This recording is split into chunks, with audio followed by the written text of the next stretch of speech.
I'm Kevin Deckinga. I am the League of American Bicyclists Director of Membership and Development. Welcome to the latest edition in our webinar series. This is Bikepacking 101, a workshop with our friends at Bikepacking Roots. And in the spirit of bikepacking, I've included a few photos of a bikepacking adventure that my family embarked on just a few years ago in Wisconsin. Bikepacking Roots is a national nonprofit dedicated to growing and supporting the bikepacking community and lowering barriers to bikepacking through intentional route creation, education and events, and advocacy to protect the landscapes where we love to ride. Oh, I'm so grateful for you to join us. I'll introduce our guests in just a moment. But before we get started, just a couple quick reminders. The session is being recorded and it will be added to our YouTube channel. You can find this recording and others from earlier webinar series at bikeleague.org/webinars. Well, all of our attendees are muted in webinar format. We do want to hear from you. So drop your questions for our guests, for our panelists in the Q&A. If you have helpful chats or suggestions, feel free to use the chat feature as well. And closed captions are available, so please don't hesitate to turn those on. All right. Excellent. All right, a little bit about the League. So the League is the national grassroots bicycle advocacy organization leading the movement to create a bicycle-friendly America for everyone, going back to our origins as the 1880 campaign to pave city streets for bicycling.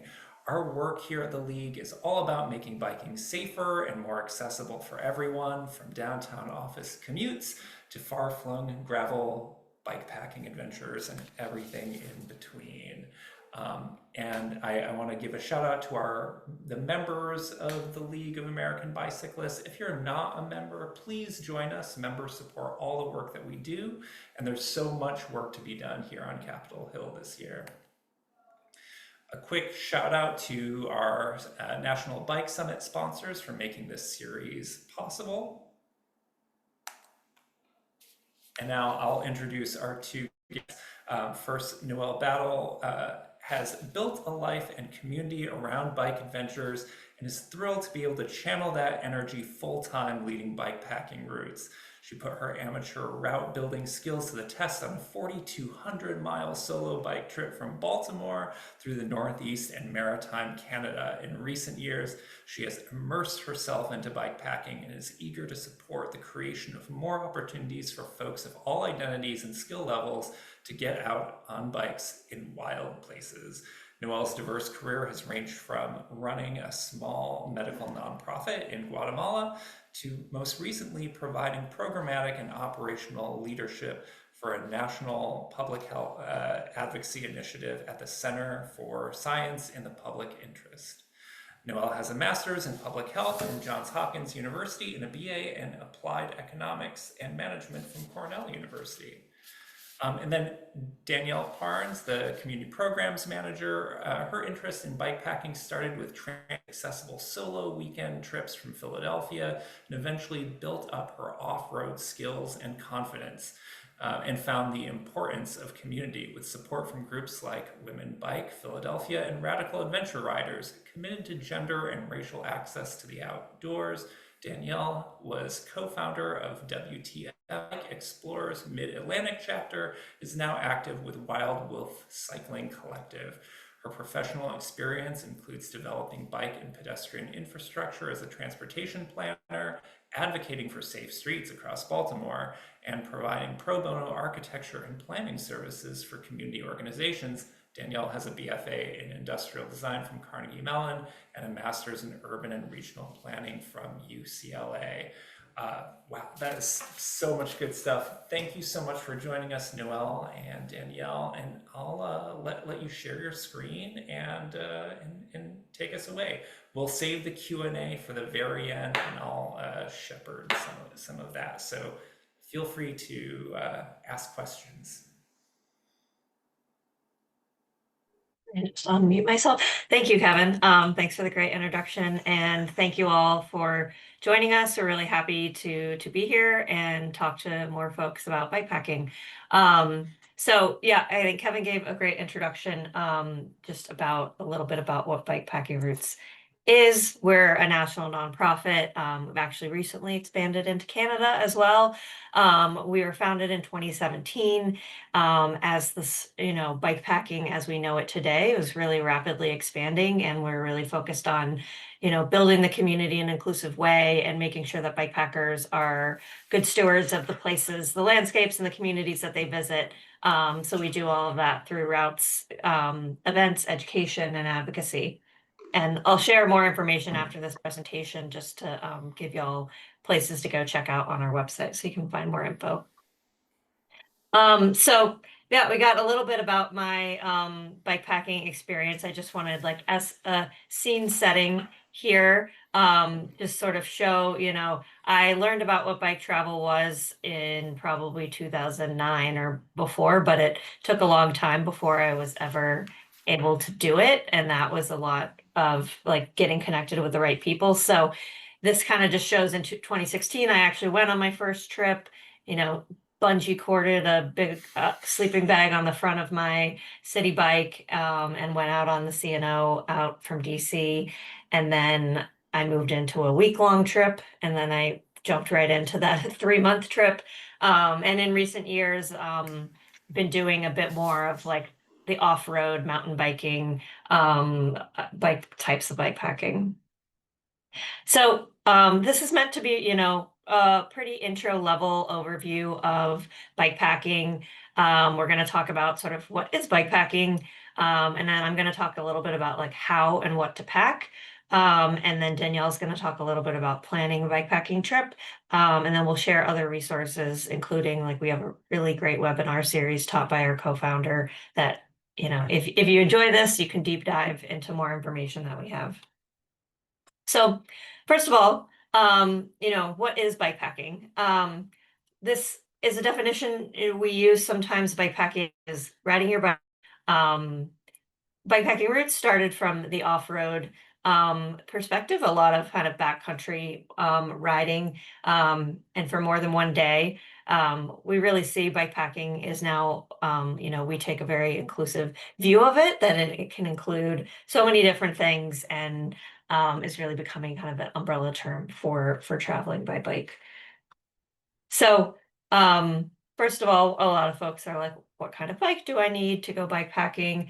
I'm just going to show a few of the different bikes that can go bikepacking. This is my cyclocross bike that I took on that 4,200-mile trip.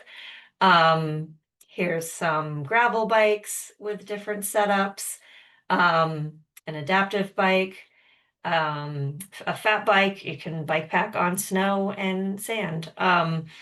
And we had someone join our summit last year, actually a league employee, I believe, rode up on her Brompton in Birkenstocks and on a bit mountain climbing in Pennsylvania, which was pretty cool. And then my friends just did a cross country trip on their tall bike. So really any bike can be a bike packing bike. Anything, yeah, from a road bike to a full suspension mountain bike. Really, where does it mean? There's like lots of different types of surfaces that you can ride on, whether it's trails, gravel roads, rocky surfaces, anything backcountry, scenic byways, even, just riding 10 miles from your house, on a paved route to a campground nearby. Yeah, that's all bikepacking. And then, part of the definition is for more than one day. So lots of different ways to do this as well, including campgrounds, dispersed camping, staying with hosts, like warm showers, doing a credit card tour, staying in different paid lodging. So many different ways that you can get into bikepacking depending on what your interests are. So I'll talk for a few minutes just about how to pack, the different ways that you can pack your gear on a bike, and then I'll jump in a little more to what do you need to pack. Um, so this is just one example. Like the really cool thing is like there are so many different ways to do this. One cool thing that Danielle and I are working on a lot is like promoting more gear libraries around the country so you can borrow gear and try it out and see what you like. Um, but often, packing includes um, putting a rack on your bike if your bike is able to carry some sort of rack. There was sort of a shift away from like big panniers and bike touring to bike packing specific bags, and now it's kind of going back the other way. But this is a setup with some of these sort of like more modern, smaller panniers in the back. Um, Racks are great because then you can put stuff on top of them. Um, there's, these specific bags like frame bags and top tube bags that you can, even customize to your bike. And then often putting various size bags on your front handlebars, depending on if you have drop bars or flat bars, you can fit different setups. And then often a lot of bikes these days come with specific mounts on the forks where you can put water bottles, bags. You can put cages where you can put dry bags on them. And there are ways to also rig that up if your bike doesn't have those mounting points specifically. So some rules of thumb, a lot of like thinking about packing with like your heavier gear kind of closer and lower to the bike. But there are different, endless systems of kind of what you can put where. Here's just a couple of other examples to see different setups. So this bike on the left has more of like the bike packing seat bag that has became really popular several years ago. It also has, because it has flat bars, it has a big handlebar roll in the front, which allows you to carry a lot of gear and just strap it onto your handlebars that way. Um, this bike on the right is more of a city bike, and basket packing is a really cool, like a great way to bike pack. I loved when I did that. So you can put different bags in there, you can bungee things down.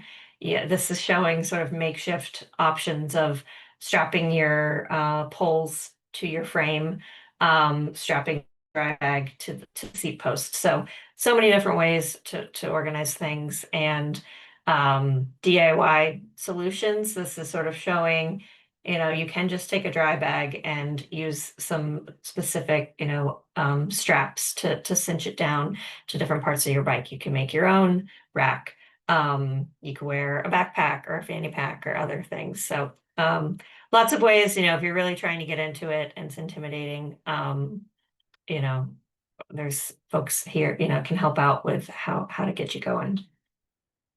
So just thinking a little bit about, when you're building a packing list, some of the considerations, you want to think about, obviously where you're going, what's the climate, what's the landscape. So packing for rain, for heat, for cold, um, how long are you going for? Where are you going to be going in terms of whether there's resupply? How are you planning on cooking? And then also, what space do you have available on your bike? Sometimes you have to adapt with different geometry and different things. And then, so just to dive in a little more with the packing list, we've sort of divided this into a few things. Obviously, we can't get into like all the details on today's webinar, but looking at, this is kind of a list of key ride essentials and things to think about. So water, very key. When you're planning a trip, it's really important to know how much water you'll need to have. If you're just going on a quick trip around town, maybe you only need to carry a liter. If you're riding in the desert, you might need 7 liters, and that's the like heaviest and hardest thing to carry on your bike. So planning out water, both having the bottles or the other air ways to carry it, knowing if you're going to need to filter water or there's just places where you can refill water along the way. Food, I'll go into that a little bit more in the next slide, but what's your plan for food? Some way to navigate, whether it's a paper map, a specific bike computer, or an app on your phone like Ride with GPS. good tip is to always have two forms of navigation. So in case one fails or one battery dies, you have a backup. Then your repair kit, your phone, if you're going somewhere that does not have cell phone service for extended periods of time, considering having some sort of satellite communication device is pretty important. Um, Layers, the clothes that you might need. Lights are always good to have, even if you're not anticipating riding at night, or if you're riding in traffic and you want to have lights on your bike. A first aid kit, water treatment, and the sunscreen, medications. Um, and then power is always important, especially for a long trip. Having battery packs and knowing how you're going to keep all of the things that you might need, whether it's your lights or your navigation device and everything charged until you can recharge them. And then just to talk a little bit about some of the other considerations, which each of these, I think we have a whole webinar dedicated specifically to shelters and sleep systems. So there's a lot more to deep dive, but there's a lot of options for different shelters. I've lightweight is most important. A lot of if you have backpacking gear, it can cross over, but there's a lot of really lightweight tents. There are bikepacking specific tents now, but you don't necessarily need one of those. There are more just tarp shelters. Some people like to use hammocks. This photo is showing, I think it's more common out west, just cowboy camping out in the open. So, a lot of options for your shelter, and then your sleep system, thinking about a sleeping bag that's going to be warm enough for the conditions that you're expecting, sleeping pad, which could be either a inflatable pad or the kind of just foldable thermarest pads, and pillow. Your camp clothes, for layering, and for food, I think just thinking about, what you're going to need. Again, can you just grab food along the way? What sort of system works best for you? Do you just need a small pot to boil water, or do you want to cook like more actual meals? So being prepared for that, and then on sanitation as well, being prepared with those supplies. One key tip that I like to, which I think I learned a little bit later in my journey, was a really great way to I'll have a brief slide on just repair kits, and again, that's a whole deep dive. It's great if you want to learn more about being able to fix your bike on the fly to feel more comfortable bike packing. I think there's a lot of resources out there for that, but one of the best things is make sure your bike is in really good shape before you go, and make sure it gets tuned up, and that can prevent so many mechanicals. So this is sort of a little checklist, checking your chain, checking that your tires are good, that if you have tubeless tires, that they have sealant in them, that your brake pads are not about to die. I've ended up without brakes on a trip. Not that long ago. All of your bolts are tight. That's one of the most common things, I think, is bolts coming loose on bikes from, off-road riding and all of the, shaking that they get. So that can really save you a lot. I know a lot of people get anxious about being able to fix their bike on the road. So definitely helpful to learn some key skills before you go out, especially if you're going somewhere remotely. But this is, there's a lot of different ways to show, kind of depending on the trip that you're taking, the supplies that you would need. So showing, just for a day trip, you might be used to taking out just pump and a patch kit, and a multi-tool. And then when you're going for longer, you're going to want to think about some additional things, having, a spare tube in addition to a patch kit, having chain lube, especially if you're riding somewhere where it's going to rain or it's going to be dusty, a spare cable, spare bolts. Like I said, the bolts are really important. tools for chain breaker, and other things. Also, zip ties, very much your friend. So we've got, some good resources on packing lists and stuff that we could share after this webinar as well. So that's a little bit about packing. I'm happy to answer questions at the end of the webinar, but now I'll pass it over to Danielle. Awesome. Thanks, Noelle. And thanks to the League for having us.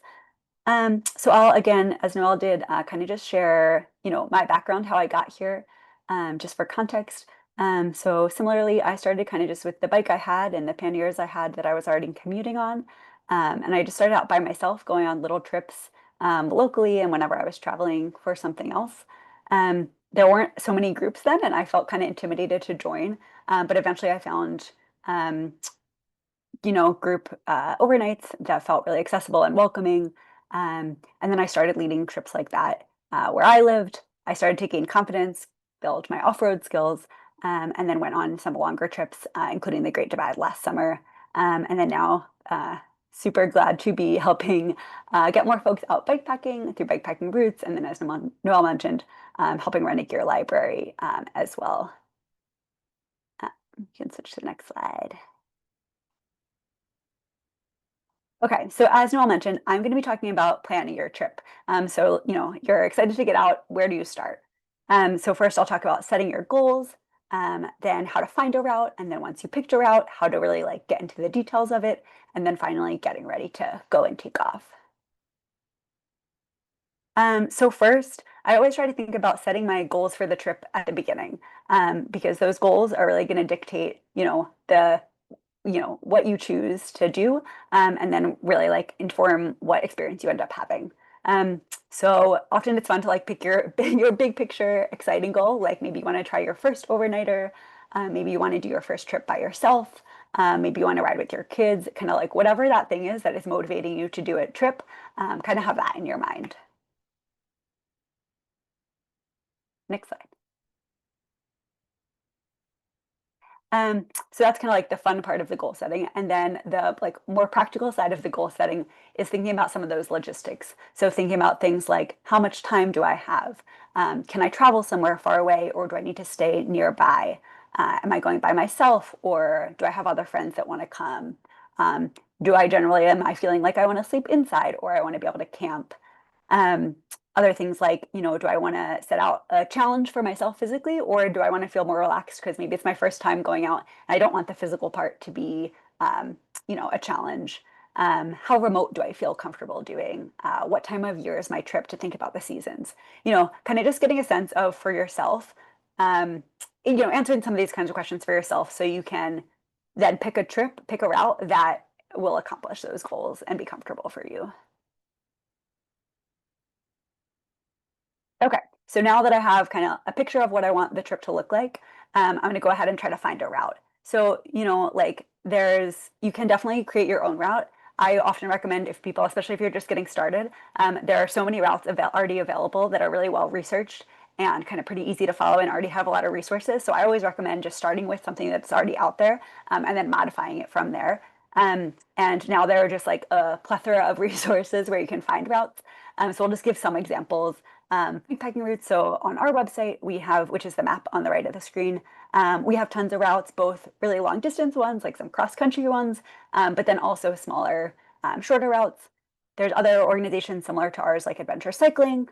Now a lot of the online, now with so many online mapping tools, like Ride with GPS, Trailforks, and Komoot, a lot of those you can find routes on other websites like bikepacking.com. I often look at race routes because I'm definitely never racing, but they often have routes that are going through really beautiful places. Um, and then there's often there's a lot of local bikepacking organizations. So maybe if you look up your city or your town or your region, those folks often will have kind of local routes that they love and that are true and tested. And then some brands like Rockgeist and others also put out routes on their websites. So I would say sometimes there's too many, sometimes you feel like there's too many routes to choose from, which is a fun problem. But yeah, that's kind of what's out there right now. Thanks. Um, so, okay, now you're overwhelmed by there being so many routes. how do I kind of decipher which one is a good fit for me and which one I should follow? So I would say the first thing is to really take a kind of close look at the quality and reliability of the route. So by that, I mean, for example, someone could have ridden a route 10 years ago. They had a great time. They wrote a blog post about it. It looks awesome, but they haven't ridden it in 10 years. And maybe now two of the water sources they noted are dry. There's a gate that's closed. Part of it that was previously public land is now private land. Like there's just things that change in the landscape over time. And so having a route where, you know, you can reach out to the route creator and make sure it's up to date. A lot of the routes have either like a forum or a comment section at the bottom, so you can see if folks have ridden it recently. Kind of doing that scrutiny is really going to help you, making sure you're using a reliable route, especially as you're getting started. Like I would say, you know, coming across those unknowns is always going to be a part of bikepacking. But if you're just getting started out, like you're going to have unknowns even with a well-tested route. So definitely go with a well-tested route to start. And then some of those things, so, you know, some of the other things to think about when you're kind of choosing which route, like how do these questions align with your goals? So like things like how many miles do you want to ride in a day? Thinking about how technical or physically difficult the route is, looking at what surface types they are, and you know if they're rideable when they're wet or during different seasons. Looking at the elevation profile, and then determining things like is there lodging and camping along the way, is there food along the way, all those types of things. You can go to the next. And so like one thing to note is that we have all these route resources on the on the internet now, but how folks rate difficulty is very subjective. You know, something that's hard for me might be easy for somebody else, and vice versa. And so it's important to kind of like, you know, again, look at those things carefully. So at Bikepacking Roots, I'll just explain how we think about, you know, how we think about rating the difficulty of our routes. We look at it in terms of physical difficulty, which is really about the elevation. So 1 being it's pretty flat, and then 10 being, you know, it's a lot of climbing up really steep, you know, up really steep routes. And then, so that's the elevation. And then the second part is the technical difficulty. So that's mainly about what the surface is. So that's, you know, 1 is like, it's pretty smooth, and 10 is like, there's a lot of obstacles and it's more technical mountain biking. And so when I'm looking at a route, I usually am trying to compare these things to a ride that I've done. So if you look at a ride that you've done before and you look at the elevation and mileage and surfaces seem similar, you'll have a good sense of whether it's something that would be challenging for you or be easier for you. So yeah, so I always kind of look at the data in addition to people's reviews of how challenging something is. Okay, so you used all that information and you picked which route you want to do. So now I'm going to kind of get into the details of what things do I want to look at more closely before I go out to ride the route. And so a lot of these things are things we were already kind of thinking about. But I'm going to look at things like, okay, I'm going to look on the map and see where the food resupply options are. You know, if those are small restaurants, especially if you're going through a lot of small towns, they often have limited hours of operation or aren't open every day. I'm going to look at water sources and see if they're seasonal or if there was any recent reports that folks got water there. I'm going to look at things like land management. Do I need a permit or reservations? Is there any private land that I need to make note of, or any areas where I need to like be really careful about where exactly I'm riding? Importantly, I often am looking at, you know, are there any places where I could modify the route or bail? So especially like if I'm taking a group out, I'm going to, and myself, I'm going to look at, oh, okay, are there any places where I could get off the route and get to a train station so I could get a ride home or get to a bus station? And also like, you know, if I'm kind of looking at it over time, I'm saying, okay, if I don't get to this point by 2 days into my trip, I'm not going to be able to finish the whole loop. And so at that point, I'm going to have to turn around. So just kind of making notes of those as you're really looking at your routes in more detail. And then kind of on the safety side as well, thinking about things like, does the route have reliable cell service? Or do I need a satellite device or some other, you know, ways to like, you know, just thinking through what am I going to do in case of emergency? Am I going to be able to call and get a ride, or am I going to have to figure out a way to get out on my own? And I'll just note, like as you can see on the map on the right, so kind of depending on where you're getting your route from, a lot of these routes will already have things like food, water, campsites marked on their map, as you can see on the right. Those are all little waypoints, and those show you where a lot of this information is. And so that's the benefit of using an existing route, is that you can often all that research has already been done, and you really just need to look at like, okay, I think I'm going to get to 2 water sources on this first day, and so I'm going to need to carry X amount of water. Versus if you're doing a route that you're just creating yourself, you're going to have to be the person looking up all that information, putting it on your map, and then planning it out. Okay, next slide. Awesome. So now we are ready to go. We have picked our route, gotten all those details together. And now we typically have this Bikepackers trip checklist. And a lot of these are kind of a mix of things that Noah was talking about and things that I was talking about. But these are kind of the 4 main, categories of things I want to review before I take off for my trip. So route and navigation. So I want to make sure that I have that route, download it, like as Noel was mentioning, 2 places. So, download it on 2 devices, or maybe I have a paper map and a digital version, ways to keep those devices charged. I looked at all the where the route is open or legal or that kind of thing, any current updates on it.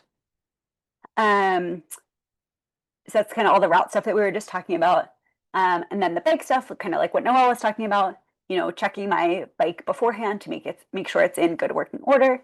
And then just one thing to add on that note is making sure I always call it a shakeout ride. So you want to, after you load up your bike with all your bags and straps and everything, you definitely want to make sure you ride it at least around the block a couple of times, or just out for a short day ride. It happens on every trip I go on. Some strap is getting in a wheel or is pinching a cable, and now my brakes don't work. You want to test that all out before you end up out in the backcountry somewhere. Much easier to adjust those things while you're at home, and could go to a bike shop if you need. And then gear is kind of what Noah was talking about, but really making sure that your clothes, camping gear, repair kit, first aid kit, you have all that together and it's all appropriate for the trip, the route you decided to go on, and all that information you just learned. And then same with food and water. So, based on where I saw my water sources were and where my food sources were, if I need to cook, or if I need to, or if I'm going to stop for grocery stores or restaurants, kind of have all that information. And I have my cook and water system all set up.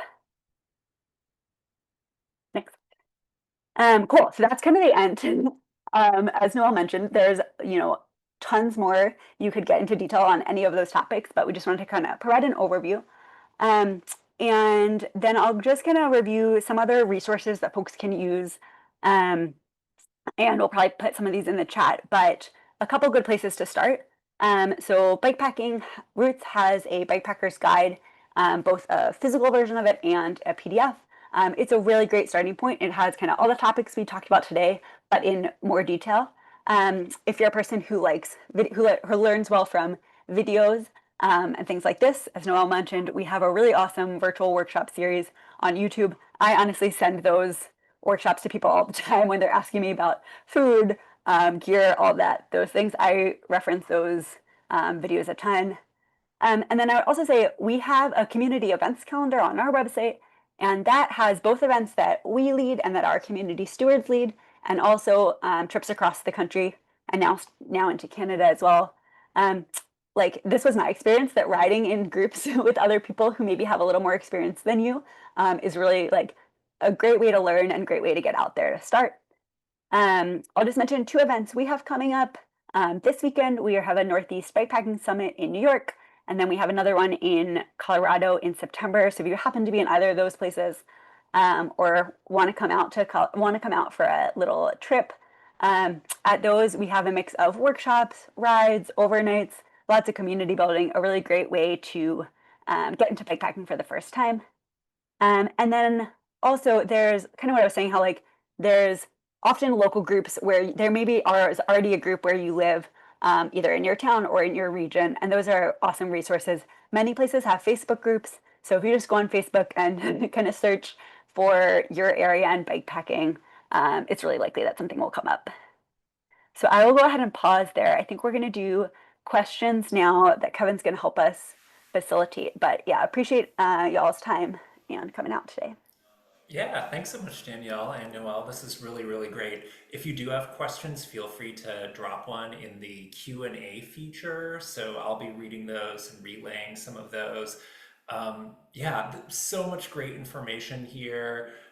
Danielle, as you know, a bike packing route can vary in difficulty based on so many factors. You know, elevation and terrain and distance between food and water stops. What are some of your favorite entry level routes in the US? Just, you know, a few days tops, but easy going. I'll kick it off. I think my favorite one for that, now I live in Los Angeles, but I used to live in Philly and Baltimore. And my favorite one that I did, and then I also always tell people to do, is the CNO and Gap trails that go between DC and Pittsburgh. Um, like pretty flat trail. There's campsites pretty often, some restaurants and grocery stores along the way. It's really well mapped, so like you can just get your map, see where all the campsites are, see where everything is. Um, yeah, I think that's always like you can do a section of it or you can do the whole thing. That's like one of my favorite ones, and yeah, a great beginner trip. Plus one on that one for sure. My family and I did the Gap and CNO last summer, and even my 7-year-old rode the whole thing. It was real, but he made Amazing. it. He made Yeah. it. Noel. Yeah, I think rail trails like that are really great. I don't know all of the best ones around the country, but we've had some of our grant recipients recently did a trip on the Katy Trail, and I know that one's hugely popular. Any of the longer distance like that have camping available easily and places you can stop and refuel. So, that's a great way to start because kind of like a lot of the planning is like already built in. Yeah, the CNO is especially good because there's every 5 minutes I'm sorry, every 5 miles outside of DC. So it's like very flexible. Um, but yeah, I think there's good options like that to do. I think always recommend doing an overnighter Yeah. first, just to get into it. But then the cool thing is kind of once you do one night, it's not that different to do 1 week. It's not that different to do 1 month. You can only fit so much on your bike, so it's easy to build from there. Thanks. One of my favorite parts about bike packing is nerding out over the gear. Yeah, just like getting the lightest stuff and getting the newest stuff and like those things that solve those like very specific problems. What's your like go-to piece of gear? And then follow up. What's your what's your favorite splurge item? Something that maybe you wouldn't think that you would bring on a bike with you. Maybe it's a book or something like that. Uh, Go ahead. Well, I know what I've said recently for my favorite item is I am not a gear person and I still just use like Sea to Summit dry bags and strap them on my bike. But my favorite, most useful tool is again, if I'm using a back rack, usually my sleeping bag is the biggest thing, so that goes on top of the rack, and I have just a cargo net that goes over it. So the cargo net is clutch. I usually have my sandals in there, like my Tevas for my water shoes. If I need to dry out clothes that I've washed, just like I've got some extra food that I picked up and I'm bringing like the 10 miles to camp for dinner. Like you can shove a lot of stuff in there. So that's my most useful piece of gear, I think. I have to think about a splurge. I'll let Danielle go. Yeah, good picks. Yeah, no, I think we're both like not on the like tech side. I like to use my stuff until it is no longer usable. But I would say I recently got a inflatable pillow. I used to just like, stuff some clothes in a dry bag.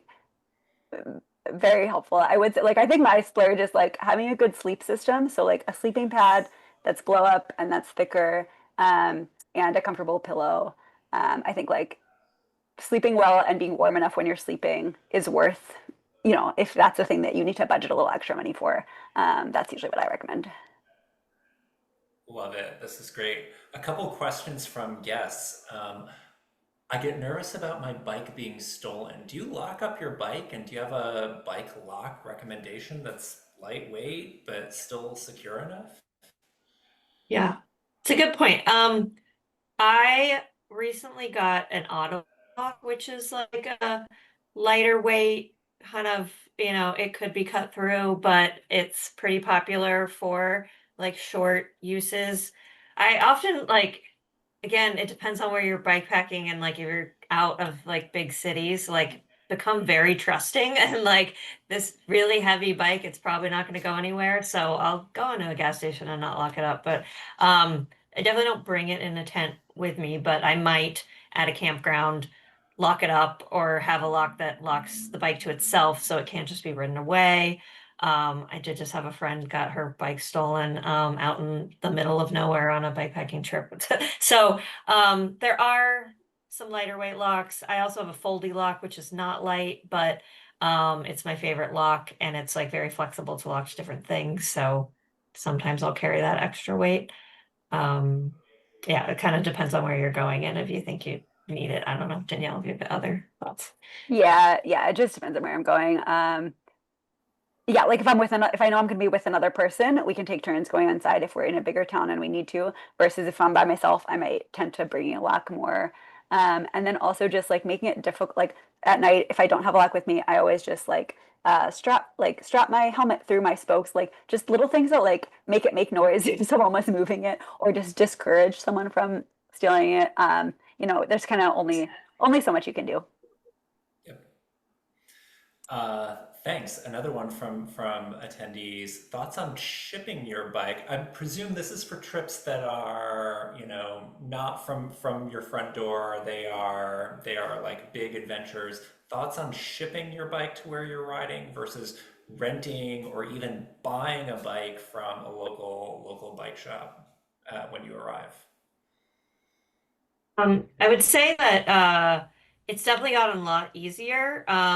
Or airlines have finally learned that people want to travel with their bike. And so for a lot of airlines now, um, it is just the cost of a bag. And as long as it's less than 50 pounds, which it can be a challenge sometimes. Um, so I have become a bit of an expert of flying with my bike because I do travel around. And you can do it in a cardboard box, which you could get from a bike shop. They do have fancier bags that are very handy. They're also very expensive. Um, so I have never there are shipping companies like Bike Flights, folks that is another option, and you can usually have it like shipped from one bike shop to another, and they'll put it together for you. So that I think people are very happy with that option. And it depends on where you're going. If there is a good shop that has quality bikes that you can rent, that's another option as well. Thanks. Yeah, and I want to give a shout out to our friends at Bike Flights. If you've never shipped via Bike Flights, they do make it really easy. I feel like flying with a bike. That's great that you do it so frequently. I've got to just dedicate and plan to do it. I also use Amtrak quite a bit. A lot of good rail trail routes are accessible via Amtrak, the Katy Trail, several stops on the Gap and CNO Trail. So take a look at that beautiful Amtrak destination map when you're planning a trip. There might be something closer than you think. Another question from an attendee. It says, I've never bike packed before, so I'm having a hard time assessing timing. How long will it take me to arrive to my campsite? How much slower should I budget time-wise to go from point A to point B? How many miles a day should I plan for? Yeah, I can jump in. Yeah, sure. Yeah, that's a great question. And I think one, like exactly as you're saying, is one that's really hard to make a generalization for. I think I'll just give you kind of a point of reference and then some things to think about. So when I'm planning a group trip, I generally think about it as 10 miles per hour as like a starting point. That's for like a pretty chill route. Folks who have riding experience but maybe haven't bike packed before. and not any like major climbing or anything like that. I usually use that as my like starting point. And then I honestly usually double that to be safe. So I say, okay, if I'm riding 20 miles, I can expect that I want to be able to have 4 hours of riding time. That's just kind of what I use that as like a really safe, really big safety net when I'm planning group trips. I think that's just like a good starting point. But I think in order to get a more accurate assessment for you as an individual, I always encourage folks to just go out on a day ride that is similar to the trip you're going to do. So let's say I'm looking at my route on the CNO. I see that the first day I want to do 40 miles and it has about 1,000 feet of this is just a made up example, but it has about 1,000 feet of elevation.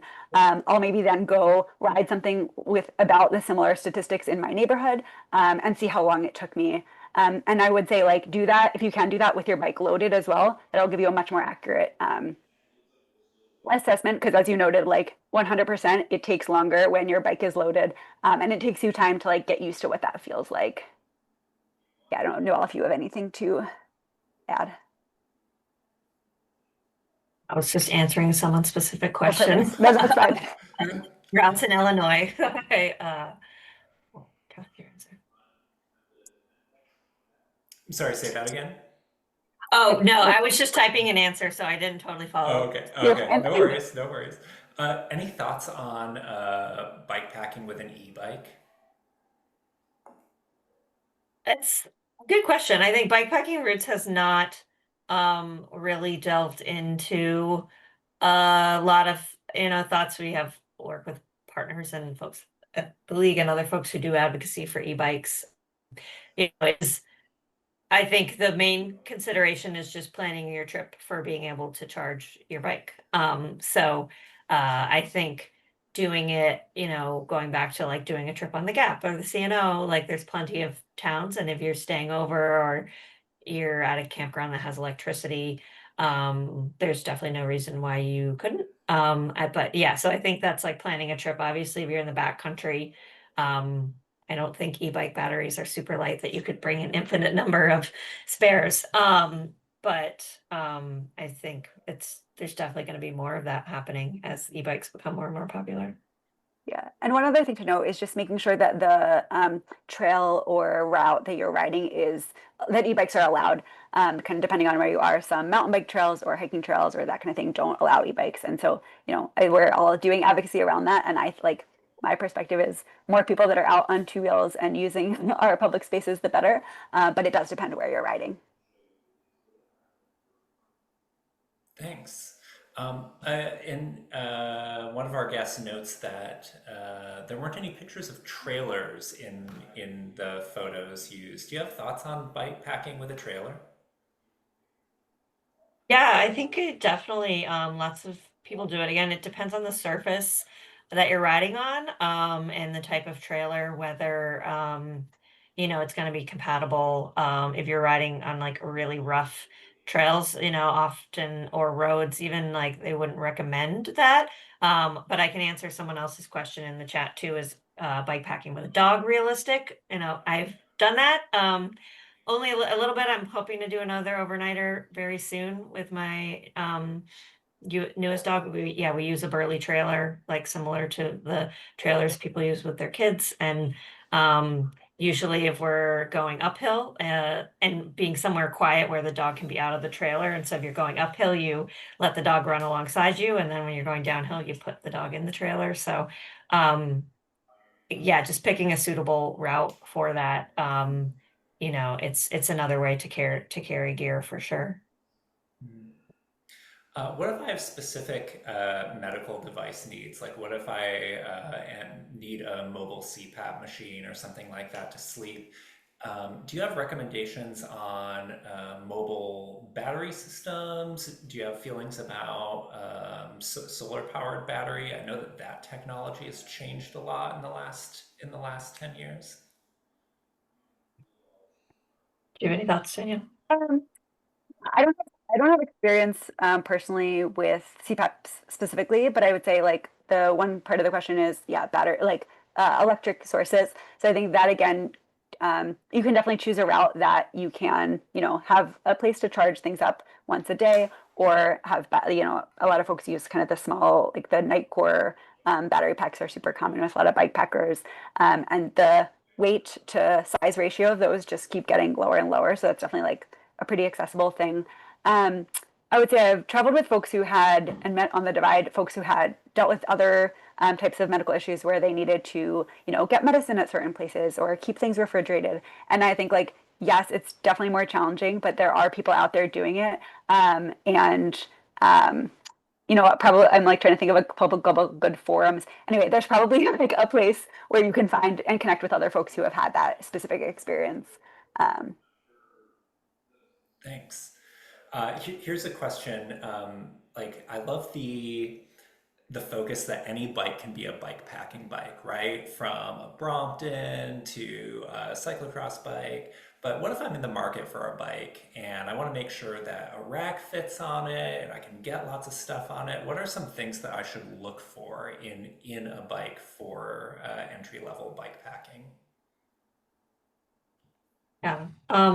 I think one of the biggest things like that generally is people moving toward is just wider tires as you want to go on different surfaces. So that's the biggest limitation sometimes if someone has a bike that can only fit 28 millimeter tires on it.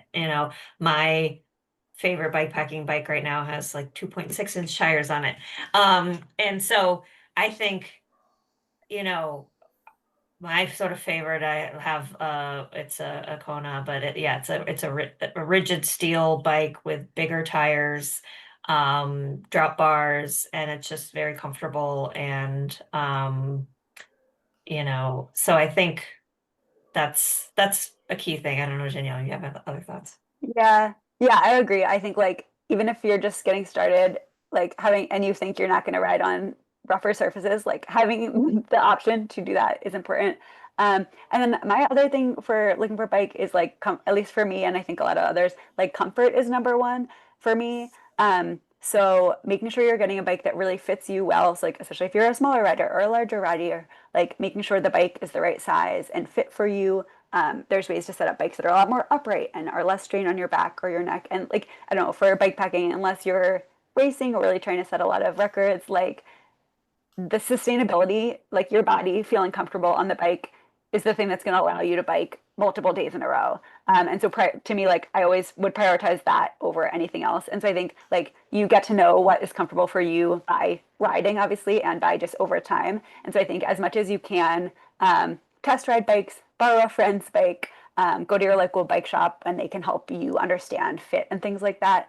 To me, like that is more important than like the new technology or a specific bike that people says is the best. Like it actually might not work well for your body.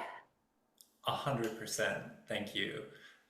Earlier on the topic of comfort, earlier you talked about the importance of having a good sleep system, and the older I get, the harder it is to sleep on the ground. But like a part of that sleep system is having a good shelter. I Mhm. was wondering if you had any bike packing tent and or hammock recommendations for people to check out. Um, yeah, I mean, both of my tents, I've um gone with Big Agnes tents. They make great tents. Again, it's an investment, but they last a really, really long time. I have my one person tent is before they made bike packing version, so it still has the long poles. I strap them on my rack. Um, and it's like been used like so many times, and you can repair things on it. So those, the lighter and like more compact you can get, the better. But there are other brands now, um like Nemo and other, a couple other brands that have um different bike tents. And then, um, yeah, I am not a hammock camper myself. I know Eno makes great, camping hammocks, and, it's definitely, some people, that's the only way they want to do it because it's more comfortable for them. Thanks, Danielle. Anything to add? No, yeah, I started with like the REI two-person tent that I had. I Yeah. used that for a long time. And then once I, was like, okay, I want to, like, I think then I was like, okay, want it to be smaller so I can go out on my own. I also have a very old one-person Big Agnes tent that, this summer I replaced the zipper pull-on, but other than that, has been awesome. So Yeah, I agree. And I have a Big Agnes bike packing tent, and it's amazing how they can make a tent now, and the poles are like no longer than 12 inches long, which is really remarkable. Recently, I started camping with a hammock too, because why did I wait so long? Like, it's so great to be so fully comfortable in the wilderness. Why wouldn't you? We have just a few minutes left, so I wanna end with a question for both of you. Your dream bike packing adventure doesn't have to be in the US. Like, what's that one place that you want to go? One of them. Okay, I'll give my US answer is we have the Wild Westerlands route there's a bikepacking routes route that I kind of goes north to south across the country that I really want to ride. And then I feel like my international one is always changing as I hear about new places to ride. But I met a couple of folks who either live in or have ridden in New Zealand, and it just looks like very beautiful, super hospitable people. Yes, that's high on my list right now. Yeah, I'll give two answers too, because that's the drawback of my job is I get to work with so many people who create amazing routes and find out about them, and I want to ride them all. We just released a Great Plains gravel route, which is another Canada to Mexico route through the Great Plains, and I was gonna go ride the portions in the Dakotas, like through the Black Hills and the Badlands. This summer. It's not going to happen, but I hope to get back there soon because I think that's like um would be amazing. And then I love Mexico. I lived in Central America for a long time. I did get to do a loop in Baja earlier this year, and so I would love to go back and do more ride in Oaxaca. There's really cool riding. So many places.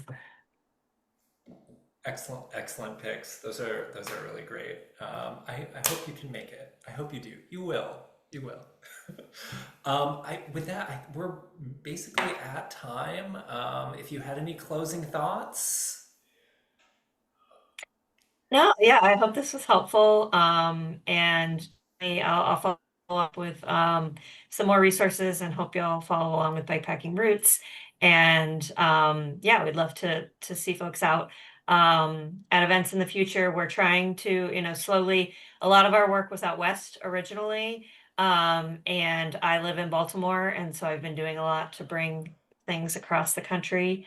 So we're building more in the Mid-Atlantic just because I'm here. But as someone was talking about routes in Illinois, we want to really have more quality routes all around the country and highlighting great places people can ride. So, yeah, just thanks for joining us. yeah, thanks. We'll post a recording of this webinar on our YouTube channel, and we'll also pass around the slide deck as well. Thanks everyone for joining us. I hope you have an excellent day, and hope you can take a bike packing adventure very, very soon. Thanks, Danielle. Thanks, Noel. Thank you.